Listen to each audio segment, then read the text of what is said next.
Hi, Stu from Cellar Masters here. Okay, tricky one today. Fizz, sparkling, bubbles, champers.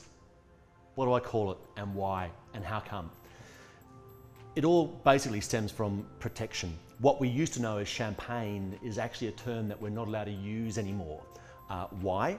Basically because even in France, where the region of Champagne is, if you actually make a sparkling wine outside of Champagne, you're not, by law, allowed to call it even champagne there in France.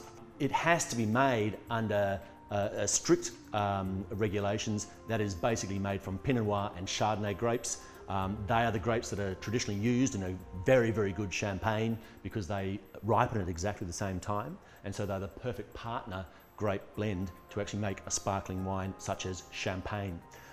We're not allowed to use the term champagne here in the New World, that is a country like Australia, for instance. Even if we use exactly the same varieties, Pinot Noir and Chardonnay and a bit of Pinot Meunier, which is the third variety allowed to be used, we're not allowed to call it champagne. It has to be called sparkling.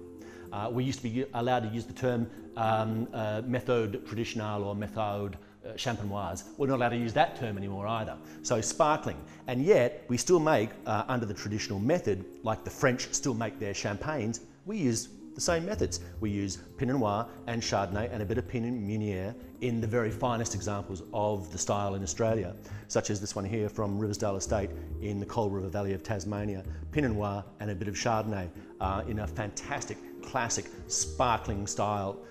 So basically, even though the traditionalists will say you can't use champagne, and you won't find the word champagne on any sparkling wine made in Australia, sold in Australia, it's against the rules.